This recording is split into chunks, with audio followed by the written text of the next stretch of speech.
எனதருமை நாட்டு மக்களே, மனதின் குரலில் உங்கள் அனைவரையும் வரவேற்கிறேன். இந்த வேளையில் உலகம் முழுவதும் பாரிஸ் ஒலிம்பிக்ஸின் நிழல் படர்ந்திருக்கிறது. ஒலிம்பிக்ஸ் என்பது உலக அரங்கிலே நமது பூமண்ணக் கொடியை பெருமையோடு பறக்கவிடும் ஒரு சந்தர்ப்பத்தை, தேசத்தின் பொருட்டு சாதிக்க வேண்டும் என்பதற்கான ஒரு வாய்ப்பை நமது விளையாட்டு வீரர்களுக்கு அளிக்கிறது. நீங்கள் அனைவரும் நமது விளையாட்டு வீரர்களுக்கு தெம்பை அளியுங்கள். Cheer for Bharat. நண்பர்களே, விளையாட்டு உலகத்தில் இந்த ஒலிம்பிக்ஸிலிருந்து சற்று விலகி சில நாட்கள் முன்பாக கணித உலகிலும் கூட ஒரு ஒலிம்பிக் நடந்தேறியது. சர்வதேச கணித ஒலிம்பியாட். இந்த ஒலிம்பியாடிலே பாரதத்தின் மாணவர்கள் மிகச்சிறப்பாக செயல்பட்டார்கள். இதிலே நமது அணியின் மிகச்சிறப்பான செயல்பாடு காரணமாக 4 தங்கப் பதக்கங்களும் ஒரு வெள்ளிப் பதக்கமும் கிடைத்தன. சர்வதேச கணித ஒலிம்பியாட் போட்டியில் 100க்கும் மேற்பட்ட நாடுகளின் இளைஞர்கள் பங்கெடுத்துக் கொண்டார்கள். மொத்த பதக்கப் பட்டியலில் நமது அணியானது தலை சிறந்த 5 அணிகளில் ஒன்றாக வெற்றிகரமாக இடத்தை பிடித்தது. தேசத்தின் பெயருக்கு பெருமை சேர்த்த இந்த மாணவர்களின் பெயர்கள்: புனேயில் வசிக்கும் ஆதித்ய வெங்கட் கணேஷ், புனேவைச் சேர்ந்த மேலும் ஒரு மாணவரான சித்தார்த் சோப்டா, தில்லியின் அர்ஜுன் குப்தா, கிரேட்டர் நொய்டாவின் கனவ் தல்வார், மும்பையின் ருஷீல் மாத்துர், தவிர குவஹாட்டியைச் சேர்ந்த ஆனந்தோ பாதுரி ஆகியோர். நண்பர்களே, இன்று மனதின் குரலில் நான் இந்த இளைய வெற்றியாளர்களுக்கு சிறப்பு வரவேற்பு நல்கியிருக்கிறேன். இவர்கள் அனைவரும் இப்போது தொலைபேசியில் நம்மோடு இணைந்திருக்கிறார்கள். வணக்கம் நண்பர்களே, மனதின் குரலில் நண்பர்கள் உங்கள் அனைவரையும் வரவேற்கிறேன். நீங்க எல்லாரும் எப்படி இருக்கீங்க? நாங்க எல்லாம் நல்லா இருக்கோம் சார். நல்லது நண்பர்களே. மனதின் குரல் வாயிலா நாட்டு மக்கள் எல்லாரும் உங்க எல்லாரோட அனுபவங்களையும் கேட்க ரொம்ப ஆவலா இருக்காங்க. நான் முதல்ல ஆதித்யா, சித்தார்த் இவங்க கிட்ட இருந்து ஆரம்பிக்கிறேன். நீங்க புனேல இருக்கீங்க. இந்த ஒலிம்பியாட் காலகட்டத்தில் நீங்க சந்திச்ச அனுபவங்களை எல்லார் கூடயும் பகிர்ந்துக்குங்களேன். எனக்கு கணிதத்துல கொஞ்சம் ஆர்வம் உண்டுங்க. 6ஆம் வகுப்பு கணிதத்தை என் ஆசிரியர் ஓம் பிரகாஷ் சார் தான் கற்றுக் கொடுத்தாங்க. பிறகு அவங்க தான் கணிதம் மேல எனக்கு ஆர்வத்தை வளர்த்தாங்க. என்னால நல்லா கத்துக்க முடிஞ்சுது. எனக்கும் இந்த வாய்ப்பு கிடைச்சது. உங்க நண்பர் என்ன சொல்றாரு? சார், என் பேரு சித்தார்த். நான் பூனேயிலிருந்து வரேன். நானும் கூட இப்போ 12ஆம் வகுப்பில் தேர்ச்சி பெற்றிருக்கேன். ஐஎம்போவில் 2வது முறையாக பங்கேற்கிறேன். எனக்கு கணிதத்தில் ஏகப்பட்ட ஆர்வம் இருக்குது. நான் 6ஆம் வகுப்பு படிக்கிற ஆதித்யாவை போல தான் ஓம் பிரகாஷ் சார் தான் எனக்கும் பயிற்சி கொடுத்தாரு. ரொம்ப உதவி பண்ணாரு. இப்போ நான் கல்லூரிக்காக சிஎம்ஐ போகிறேன். மேலும் கணிதம் மற்றும் சிஎஸ் படிச்சுட்டு இருக்கேன். நல்லது நல்லது. இப்போ அர்ஜுன் காந்தி நகரில் இருக்காருனோ, கனவ் கிரேட்டர் நொய்டாவை சேர்ந்தவர்னு சொன்னாங்க. அர்ஜுன், கனவ், நாங்கள் இப்போ ஒலிம்பியாடு பற்றி தான் பேசினோம். ஆனால் நீங்கள் 2 பேரும் உங்கள் தயாரிப்புகள் தொடர்பான விஷயமோ விசேஷமான அனுபவமோ இருந்தால் அதை சொன்னீங்கன்னா நேயர்கள் ரொம்ப விரும்புவாங்க. வணக்கம் சார். ஜெய்ஹிந்த். நான் தான் அர்ஜுன் பேசுறேன். ஜெய்ஹிந்த் அர்ஜுன். நான் தில்லியில வசிக்கிறேன். எங்க அம்மா திருமதி ஆஷா குப்தா தில்லி பல்கலைக்கழகத்துல இயற்பியல் பேராசிரியராக இருக்காங்க. எங்க அப்பா திரு அமித் குப்தா பட்டய கணக்காளராக இருக்காரு. நான் என் தேசத்தோட பிரதமரோட பேசிக்கிட்டு இருக்கேங்கிறது எனக்கு ரொம்ப பெருமையா இருக்கு சார். முதன்மையா என் வெற்றிக்கான முழு பாராட்டும் எங்க அப்பா அம்மாவுக்கு தான் போய் சேரும். குடும்பத்துல ஒருத்தர் இப்படிப்பட்ட ஒரு போட்டிக்கு தயார் செய்யறாங்கிற போது அது அந்த ஒருத்தர் மட்டுமே பங்கெடுக்கிற போட்டி கிடையாது. மொத்த குடும்பமே இந்த போட்டியில பங்கெடுக்குது. முக்கியமா எங்களோட வினாத்தாள்ல 3 கணித சிக்கல்கள் முன்வைக்கப்படுது. அதுக்கு 4.5 மணி நேரத்துல விடை கண்டுபிடிக்கணும் சார். அதாவது ஒரு சிக்கலுக்கு விடையை 1.5 மணி நேரத்துல கண்டுபிடிக்கணும். இதுக்கு நாங்க வீட்டுல நிறைய உழைக்க வேண்டியிருக்கும். சிக்கல்களோட மணிக்கணக்கா போராட வேண்டியிருக்கும். சில சமயத்துல ஒரு சிக்கலை தீர்ப்பதற்கே 1 நாள், ஏன் 3 நாள் கூட ஆயிடும். இதுக்காகவே நாங்க இணையத்துல ப்ராப்ளங்களை தேடுவோம். கடந்த ஆண்டு தரப்பட்ட சிக்கலை தீர்க்க முயற்சி செய்வோம். இப்படியே மெல்ல மெல்ல முயற்சி செய்யும் போது எங்க அனுபவம் அதிகரிக்குது. எங்களுக்கு முக்கியமான தேவையான சிக்கலை தீர்க்கும் திறன் அதிகரிக்குது. இது எங்களுக்கு கணிதத்துல மட்டும் இல்ல, வாழ்க்கையிலையும் ஒவ்வொரு துறையிலையும் உதவிகரமா இருக்கு. நல்லது நல்லது. எதுவும் விசேஷமான அனுபவம் இருக்கான்னு கனவு சொல்ல முடியுமா? இந்த தயாரிப்புகள் எல்லாத்துலேயும் எதுவும் சிறப்பா நம்ம இளைஞர்களுக்கு சுவாரஸ்யமான ஏதேனும் உண்டா? என் பேரு கனவ் தல்வார். நான் உத்தரப்பிரதேசம் கிரேட்டர் நொய்டாவில இருந்து வரேன். 11ஆம் வகுப்பு படிக்கிறேன். கணிதம் எனக்கு ரொம்ப பிடிச்ச பாடம். சின்ன வயசுல இருந்து எனக்கு கணக்குனா உசுறு. எங்க அப்பா எனக்கு நிறைய புதிர்களை தீர்க்க வைப்பாரு. இது எனக்கு ஆர்வத்தை அதிகரிச்சது. நான் என் 7ஆம் வகுப்புல இருந்தே ஒலிம்பியாட்கான தயாரிப்புல ஈடுபட ஆரம்பிச்சேன். இதுல என் சகோதரோட பங்களிப்பு ரொம்ப அதிகம். எங்க அப்பா அம்மா கூட எனக்கு ரொம்ப ஆதரவா இருந்தாங்க. இந்த ஒலிம்பியாட் போட்டியை HBCSE நடத்துறாங்க. இது ஒரு 5 கட்ட செயல்முறை. கடந்த ஆண்டு எங்க அணியில நான் இருந்தேன். ரொம்ப நெருங்கிட்டேன். ஆனா கிடைக்காம போனது ரொம்ப வருத்தமா இருந்துச்சு. இப்ப எங்க அப்பா அம்மா ஒன்று சொன்னாங்க, ஒன்று நாம ஜெயிக்கிறோம் இல்லைனா கத்துக்கிறோம்னு. பயணம் ரொம்ப முக்கியமானதே தவிர வெற்றி தோல்வி இல்லைன்னாங்க. நான் என்ன சொல்ல வரேன்னா, நாம செய்யறத நாம விரும்பி செய்யணும். அதே போல நாம விரும்புறத நாம செய்யணும். நாம பயணிக்கிறோம்ன்றதுதான் முக்கியமே தவிர வெற்றி ஒன்று மட்டுமே முக்கியம் என்பதில்லை.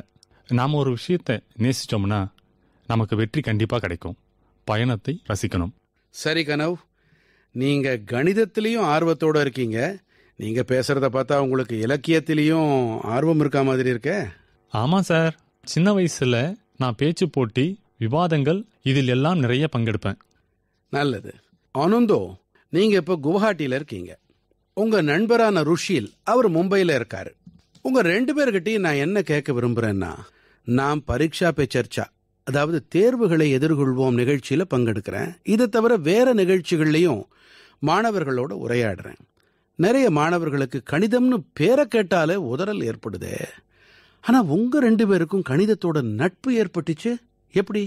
சார், நான் ருஷில் மாதுர் பேசுறேன். சின்ன வயசுல முறையா கூட்டல் கத்து கொடுக்கறப்ப கேரி ஃபார்வர்ட் புரிய வைப்பாங்க. ஆனா இந்த கேரி ஃபார்வர்ட் ஏன் செய்யணும்ன்றது சொல்ல மாட்டாங்க. நாம கூட்டு வட்டி பத்தி படிக்கும்போது இந்த கூட்டு வட்டிக்கான ஃபார்முலா எங்கிருந்து வந்துருச்சுன்னு நாம யாரும் கேட்க மாட்டோம். என்னை பொறுத்த மட்டும் கணிதங்கிறது சிந்திக்கிற சிக்கல்களை தீர்க்கிற ஒரு கலையே தான். அதனால நாம கணிதத்துல ஒரு புது வினாவை, அதாவது இதை நாம ஏன் செய்யறோங்கிறத இணைக்கணும். இப்படி ஏன் ஆகுது? அப்ப கணிதத்துல அதிக ஆர்வம் ஏற்பட வாய்ப்பு இருக்கு. ஏன்னா எந்த ஒரு விஷயத்தையும் நம்மால புரிஞ்சுக்க முடியலன்னா நமக்கு பயம் ஏற்படுறது இயல்புதானே. மேலும் எனக்கு என்ன தோணுதுன்னா, நாம எல்லாரும் கணிதம் ஒரு லாஜிக்கான படிப்புன்னு நினைச்சிருக்கோம். ஆனா இதை தாண்டி கணிதத்துல நிறைய படைப்பு திறனும் ரொம்ப அவசியமா தேவைப்படும். ஏன்னா படைப்பாற்றல் இருந்தாதான் நம்மால out of the box solutions, வழக்கத்துக்கு மாறான புதுமையான தீர்வுகளை சிந்திக்க முடியும். இது ஒலிம்பியாட்ல ரொம்ப பயனுடையதா இருக்கும். ஆகையால தான் கணிதத்துல ஆர்வத்தை அதிகரிக்கிறதுல கணித ஒலிம்பியாடுக்கு ரொம்ப முக்கியமான சம்பந்தம் இருக்கு. ஆனந்தோ, நீங்க எதுவும் சொல்ல விரும்புறீங்களா?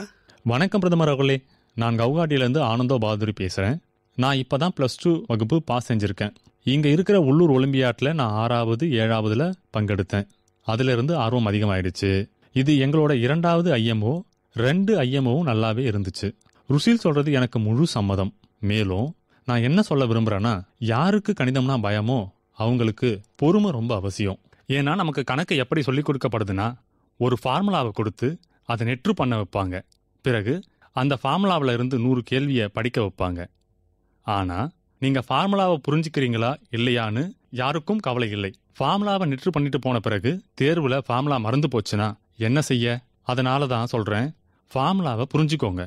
ருஷில் சொல்கிற மாதிரி பொறுமையாக அதை புரிஞ்சுக்கோங்க. ஃபார்முலாவை சரியாக புரிஞ்சுக்கிட்டீங்கன்னா 100 வினாக்களை தீர்க்க வேண்டியதே இல்லை. 1-2 வினாக்களே போதுமானது. கணிதம் ஒன்றும் பயப்படுற விஷயமே இல்லை.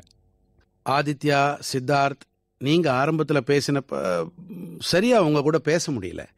இப்ப இவங்க எல்லாரும் சொல்றதையும் கேட்ட பிறகு உங்களுக்கும் ஏதாவது சொல்ல தோணுதா? உங்க அனுபவங்களை சிறப்பான வகையில பகிர விரும்புறீங்களா? மற்ற நாடுகளை சேர்ந்தவங்க பலரோட பேசியிருக்கேன். நிறைய கலாச்சாரங்கள், நிறைய விஷயங்கள் நல்லா இருந்துச்சு. மற்ற மாணவர்களோடு தொடர்பு கொண்டு புரிதலை ஏற்படுத்துறது ஒரு பக்கம்னா, இன்னொரு பக்கம் புழுமிக்க பல கணிதவியலாளர்கள் இருந்தாங்க. சரி ஆதித்யா.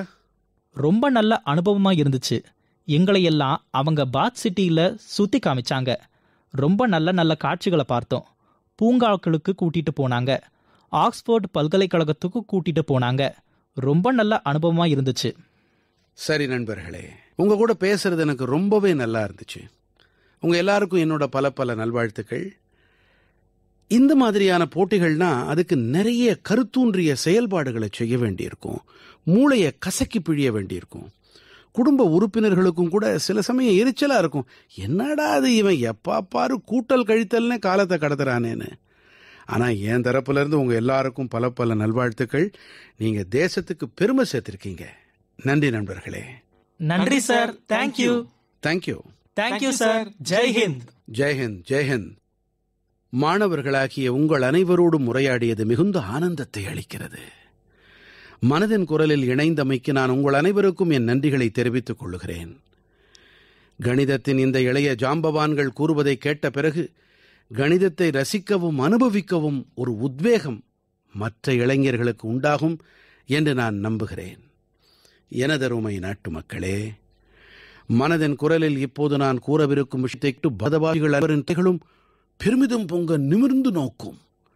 ஆனால் அதற்கு முன்பாக அனைவரிடமும் ஒரு வினாவை முன்வைக்க நான் விரும்புகிறேன். நீங்கள் சராயி தேவு மைதாம் என்ற பெயரை கேள்விப்பட்டதுண்டா? கேள்விப்பட்டதில்லை என்றால் இனி நீங்கள் இந்த பெயரை மீண்டும் மீண்டும் கேட்பீர்கள். பெரும் உற்சாகத்தோடு மற்றவர்களுக்கும் இதை பற்றி சொல்வீர்கள். அசாமின் சராயி தேவு மைதாம் யுனெஸ்கோ உலக மரபு சின்ன இடங்கள் வரிசையில் இடம்பெற இருக்கிறது. இந்த பட்டியலில் பாரதத்தின் இது 43வது இடமாகும். ஆனால் வடகிழக்கு பகுதியை பொறுத்தமட்டில் இதுவே முதல் இடமாகும். நண்பர்களே, இந்த சராயி தேவு மைதாம் என்றால் என்ன? இதிலே அப்படி என்ன விசேஷம் இருக்கிறது என்ற வினா உங்கள் உள்ளத்தில் எழலாம். சராயி தேவு என்பதன் பொருள் மலைகளில் இருக்கும் பிரகாசமான நகரம் என்பதே. இது அஹோம் அரச பரம்பரையின் முதல் தலைநகரமாக இருந்தது.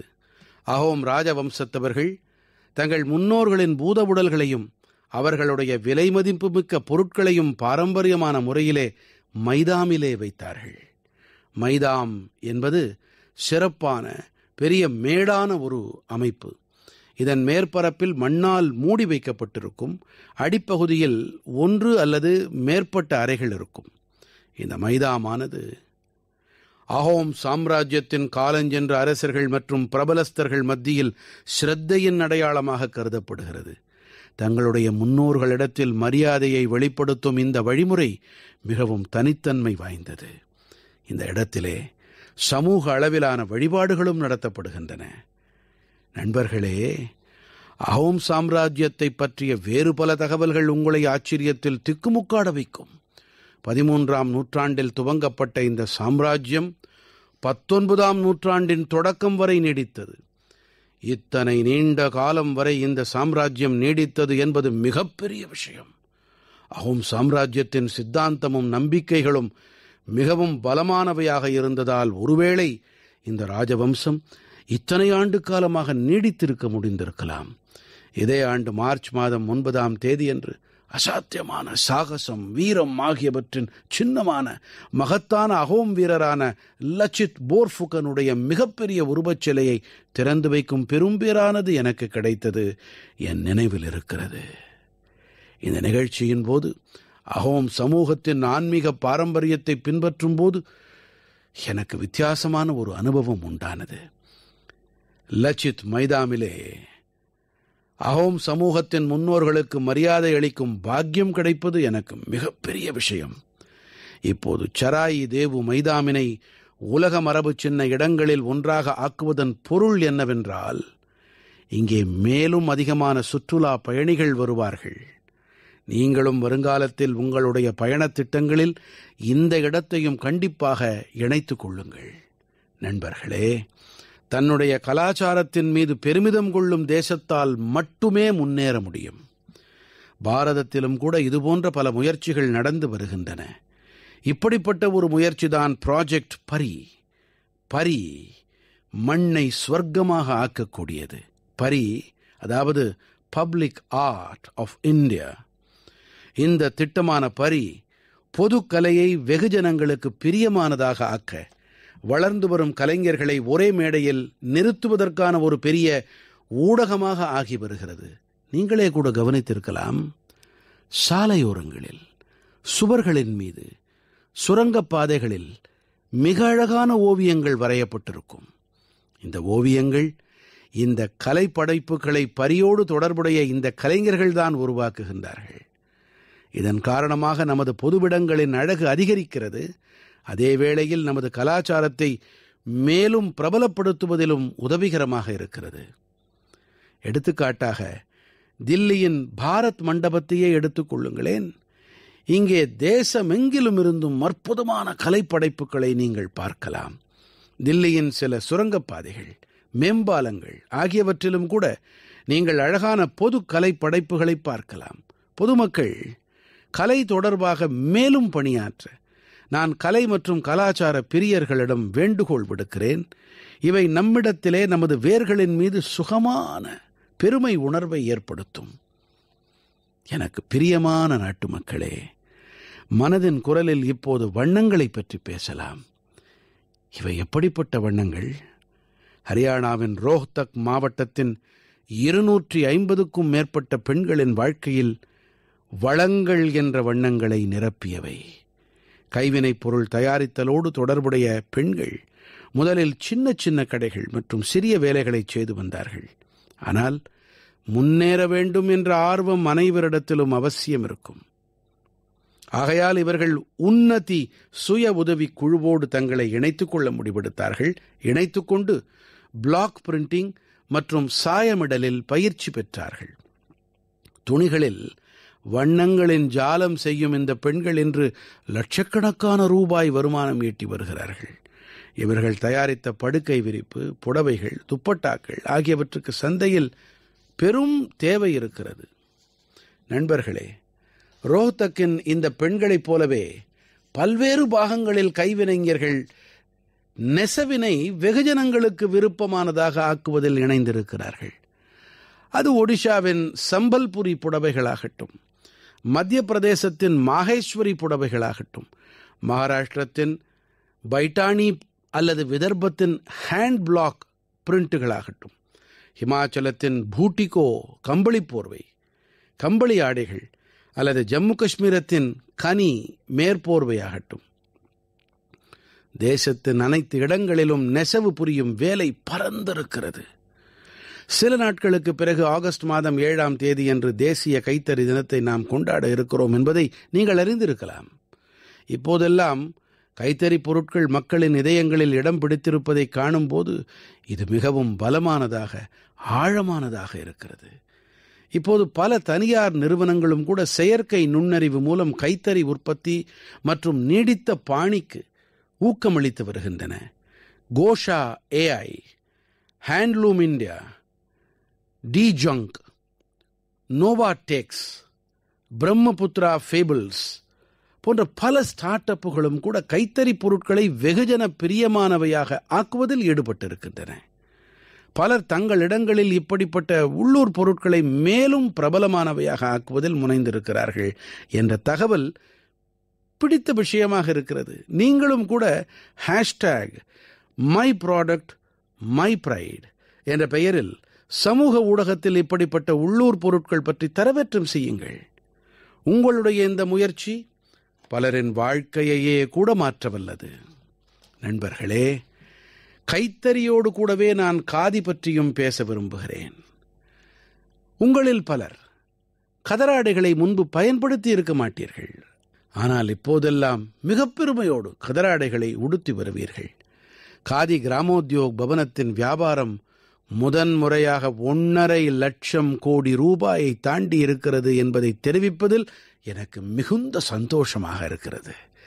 சிந்தித்து பாருங்கள், 1.5 லட்சம் கோடி ரூபாய்! காதி பொருட்களின் விற்பனை எந்த அளவுக்கு உயர்ந்திருக்கிறது தெரியுமா? 400%. காதி பொருட்களின், கைத்தறி ஆடைகளின் இந்த வளர்ந்து வரும் விற்பனை அதிக எண்ணிக்கையில் வேலைவாய்ப்பின் புதிய சந்தர்ப்பங்களை உருவாக்கி வருகிறது.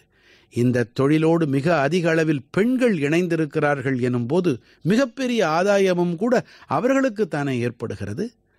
நான் மீண்டும் உங்களிடம் வேண்டுகோள் விடுக்கிறேன். உங்களிடத்திலே வகை வகையான ஆடைகள் இருக்கலாம். நீங்கள் இதுவரை கதராடைகளை வாங்காமலும் கூட இருந்திருக்கலாம். ஆனால் இந்த ஆண்டு தொடங்குங்கள். ஆகஸ்ட் மாதம் வந்தே விட்டது. இது நாடு சுதந்திரம் அடைந்த மாதம், புரட்சிக்கான மாதம். கதராடைகளை வாங்க இதைவிட சிறப்பான சந்தர்ப்பம் வேறு என்ன இருக்க முடியும்? என் மனம் நிறைய நாட்டு மக்களே, மனதின் குரலில் நான் அடிக்கடி போதைப் பொருட்கள் சவாலை பற்றி பேசியிருக்கிறேன். தங்கள் வீட்டு பிள்ளைகள் போதைப் பழக்கத்துக்கு அடிமையாகி விடுவார்களோ என்ற கவலை ஒவ்வொரு குடும்பத்துக்கும் இருக்கிறது. ஆனால் அப்படி அடிமையாகி விட்டவர்களின் உதவிக்காக அரசாங்கம் ஒரு சிறப்பான மையத்தை திறந்திருக்கிறது. இதன் பெயர் மானஸ். போதைப் பொருட்களுக்கு எதிரான போரிலே இது மிகப்பெரிய முன்னெடுப்பு. சில நாட்கள் முன்பாகத்தான் மானஸின் உதவி எண்ணும் இணைய முகப்பும் துவக்கப்பட்டன. அரசாங்கம் ஒரு இலவச உதவி எண்ணான 1933 என்பதை அறிமுகப்படுத்தி இருக்கிறது. இதோடு தொடர்பு கொண்டால் கண்டிப்பாக தேவையான ஆலோசனைகள் அளிக்கப்படும் அல்லது மறுவாழ்வோடு தொடர்புடைய தகவல்களை பெறலாம். யாரிடமாவது போதைப் பொருட்களோடு தொடர்புடைய வேறு தகவல்களும் இருந்தால் அவர்கள் இதே எண்ணோடு தொடர்பு கொண்டு நார்கோட்டிக்ஸ் கண்ட்ரோல் பியூரோ போதைப் பொருள் கட்டுப்பாட்டு அலுவலகத்திடமும் தெரிவிக்கலாம். மானஸ் அமைப்பிடம் தெரிவிக்கப்படும் அனைத்து தகவல்களும் இரகசியமானவையாக பாதுகாக்கப்படும். பாரதத்தை போதைப் பொருட்கள் இல்லாத நாடாக ஆக்குவதில் இணைந்திருக்கும் அனைவரிடத்திலும், அனைத்து குடும்பங்களிடத்திலும், அனைத்து அமைப்புகளிடமும் நான் விடுக்கும் வேண்டுகோள் என்னவென்றால், மானஸ் உதவி எண்ணை நீங்கள் முழுமையாக பயன்படுத்திக் கொள்ள வேண்டும் என்பதுதான். எனதருமை நாட்டு மக்களே, நாளை உலகெங்கும் புலிகள் தினம் கொண்டாடப்படும். பாரதத்திலே புலிகள் என்பவை நமது கலாச்சாரத்தோடு பிரிக்க முடியாத அங்கமாகிவிட்டன. நாம் அனைவரும் புலிகளோடு தொடர்புடைய கதைகள், சம்பவங்களை கேட்டு கேட்டுத்தான் பெரியவர்களாகி இருக்கிறோம். எப்படி புலிகளுக்கு இசைவாக வாழ வேண்டும் என்பது காடுகளுக்கு பக்கத்தில் இருக்கும் கிராமவாசிகளுக்கு நன்கு தெரியும். மனிதர்களுக்கும் புலிகளுக்கும் இடையே எப்போதும் மோதலுக்கான சந்தர்ப்பமே வராத பல கிராமங்கள் நம்முடைய தேசத்திலே உண்டு. ஆனால் இப்படிப்பட்ட மோதல் நிலை எங்கே வருகிறதோ அங்கேயும் கூட புலிகளின் பாதுகாப்பிற்காக இதுவரை இல்லாத அளவுக்கு முயற்சிகள் செய்யப்பட்டு வருகின்றன. மக்களின் பங்களிப்பின் மூலம் செய்யப்படும் இப்படிப்பட்ட ஒரு முயற்சிதான் குல்ஹாடி பந்த் பஞ்சாயத்து, கோடாரிக்கு தடை விதித்த பஞ்சாயத்து.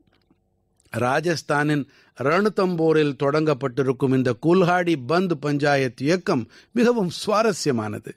காடுகளுக்கு கோடாரிகளை கொண்டு செல்ல மாட்டோம், மரங்களை வெட்ட மாட்டோம் என்று உள்ளூர் சமுதாயங்கள் இந்த விஷயம் தொடர்பாக தாமே சபதமேற்றிருக்கிறார்கள்.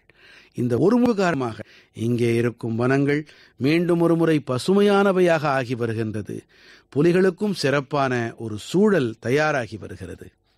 நண்பர்களே, மகாராஷ்டிரத்தின் தடோபா அந்தரி புலிகள் காப்பிடமானது புலிகளின் முக்கியமான இருப்பிடங்களில் ஒன்று. இங்கிருக்கும் உள்ளூர் சமூகங்கள், குறிப்பாக கோண்ட் மற்றும் மானா பழங்குடியைச் சேர்ந்த நமது சகோதர சகோதரிகள் சூழல் சுற்றுலாவை மிகுந்த வேகத்தோடு முன்னெடுத்துச் செல்லுகிறார்கள். இங்கே புலிகள் தழைக்க வேண்டும் என்பதற்காக இவர்கள் காடுகளை சார்ந்திருப்பதை குறைத்து கொண்டிருக்கிறார்கள். ஆந்திர பிரதேசத்தின் நல்லமலையில் வசிக்கும் செஞ்சு பழங்குடிகளின் முயற்சியும் உங்களை ஆச்சரியத்துக்கு உள்ளாக்கும்.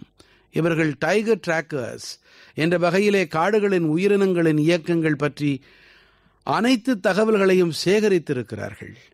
இது தவிர இவர்கள் அந்த பகுதியில் சட்டவிரோதமான செயல்பாடுகளின் மீதும் ஒரு கண் வைத்திருக்கிறார்கள். இதைப் போலவே உத்தரப்பிரதேசத்திலே பிலிபீத்தில் நடைபெறும் புலிகளின் நேசன் நிகழ்ச்சியும் பேசுபொருளாகி இருக்கிறது. இதிலே உள்ளூர்வாசிகளுக்கு புலிகளின் நேசன் என்ற வகையிலே பணிக்கான பயிற்சி அளிக்கப்படுகிறது. இந்த புலிகளின் நேசர்கள் புலிகள் மற்றும் மனிதர்களுக்கிடையே மோதல் ஏற்படும் சூழல் நடக்காவண்ணம் பார்த்துக் கொள்ளுகிறார்கள். தேசத்தின் பல்வேறு பகுதிகளில் இதைப்போன்று பல முயற்சிகள் நடைபெற்று வருகின்றன. இங்கே நான் சில முயற்சிகளை பற்றி மட்டுமே கூறியிருக்கிறேன். என்றாலும் மக்களின் பங்கெடுப்பு புலிகளின் பாதுகாப்புக்கு உதவிகரமாக இருக்கிறது என்பது எனக்கு மகிழ்ச்சியை அளிக்கிறது. இப்படிப்பட்ட முயற்சிகள் காரணமாகவே பாரதத்தில் புலிகளின் எண்ணிக்கை ஒவ்வொரு ஆண்டும் பெருகி வருகிறது. உலகெங்கிலும் இருக்கும் புலிகளின் எண்ணிக்கையில் 70% எண்ணிக்கை நமது தேசத்திலே இருக்கிறது என்பது பெருமையும் சந்தோஷமும் அளிக்கும் விஷயம். சிந்தித்துப் பாருங்கள், 70% புலிகள். இதனால்தான் நமது தேசத்திலே பல்வேறு பாகங்களில் பல புலிகள் சரணாலயங்கள் இருக்கின்றன. நண்பர்களே, புலிகளின் அதிகரிப்போடு கூடவே நமது தேசத்தின் காட்டுப்பகுதிகளும் வேகமாக அதிகரித்து வருகின்றன. இதிலும் கூட சமூகங்களின் முயற்சிகள் காரணமாக பெரும் வெற்றி கிட்டி வருகிறது. கடந்த மனதின் குரல் நிகழ்ச்சியில் ஒரு மரம் அன்னையின் பெயரில் நிகழ்ச்சி குறித்து நாம் பேசியிருந்தோம் இல்லையா? தேசத்தின் பல்வேறு பாகங்களில் அதிக எண்ணிக்கையில் மக்கள் இந்த இயக்கத்தோடு தொடர்ந்து இணைந்து வருகிறார்கள் என்பது எனக்கு மகிழ்ச்சியை அளிக்கிறது. சில நாட்கள் முன்பாக தூய்மைக்கு பேர் போன இந்தோரிலே ஒரு அருமையான நிகழ்ச்சிக்கு ஏற்பாடு செய்யப்பட்டிருந்தது. இங்கே ஒரு மரம் அன்னையின் பெயரில் நிகழ்ச்சியின்படி ஒரே நாளில் 2 லட்சத்திற்கும் அதிகமான மரங்கள் நடப்பட்டன. தங்கள் அன்னையின் பெயரில் மரம் நடும் இந்த இயக்கத்தோடு நீங்களும் கண்டிப்பாக இணையுங்கள். சுய புகைப்படம் ஒன்றை எடுத்து அதை சமூக ஊடகத்தில் தரவேற்றமும் செய்யுங்கள்.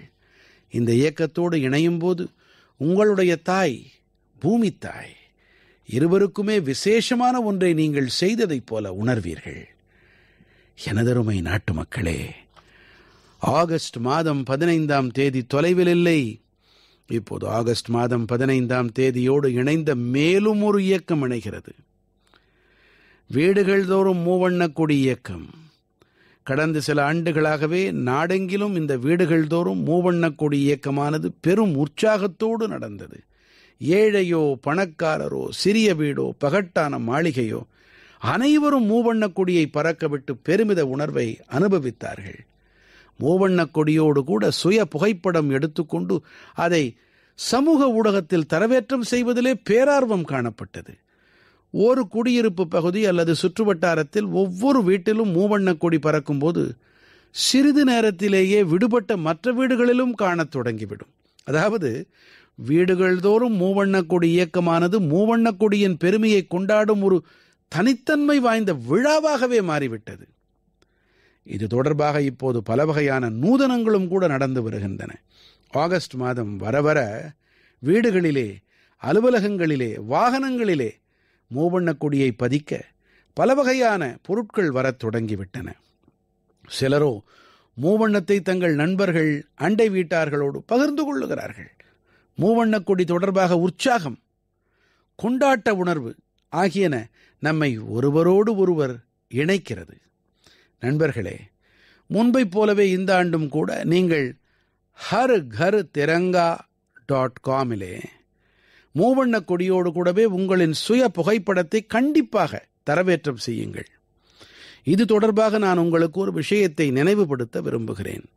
ஒவ்வொரு ஆண்டும் ஆகஸ்ட் மாதம் 15ஆம் தேதிக்கு முன்பாக நீங்கள் ஏராளமான கடிதங்களை, தகவல்களை அனுப்புவீர்கள். இந்த ஆண்டும் கூட நீங்கள் உங்கள் ஆலோசனைகளை எனக்கு தெரிவியுங்கள். நீங்கள் மைகவ் அல்லது நமோ செயலியிலும் கூட உங்களுடைய ஆலோசனைகளை அனுப்பலாம். நான் அதிகபட்ச ஆலோசனைகளை ஆகஸ்ட் மாதம் 15ஆம் தேதி உரையிலே தெரிவிக்க முயற்சி செய்கிறேன். என் மனம் நிறை நாட்டு மக்களே, மனதின் குரலின் இந்த பகுதியில் உங்களோடு இதுகாரும் இணைந்திருந்தது மிகவும் உவப்பாக இருந்தது. அடுத்த முறை மீண்டும் சந்திப்போம். தேசத்தின் புதிய சாதனைகளோடு, மக்களின் பங்கெடுப்பின் புதிய முயற்சிகளோடு. நீங்கள் மனதின் குரலுக்காக உங்கள் ஆலோசனைகளை கண்டிப்பாக அனுப்பி வாருங்கள். வரவிருக்கும் காலத்தில் பல திருவிழாக்கள் வரவிருக்கின்றன. அனைத்து பண்டிகைகளுக்குமான ஏராளமான நல்வாழ்த்துக்களை தெரிவித்துக் கொள்ளுகிறேன். நீங்கள் உங்கள் குடும்பத்தாரோடு இணைந்து பண்டிகைகளை ஆனந்தமாக கொண்டாடுங்கள். தேசத்திற்காக புதியதாக ஒன்றை செய்ய தேவையான ஆற்றலை தொடர்ந்து உங்களிடம் வைத்திருங்கள். பல பல நன்றிகள். வணக்கம்.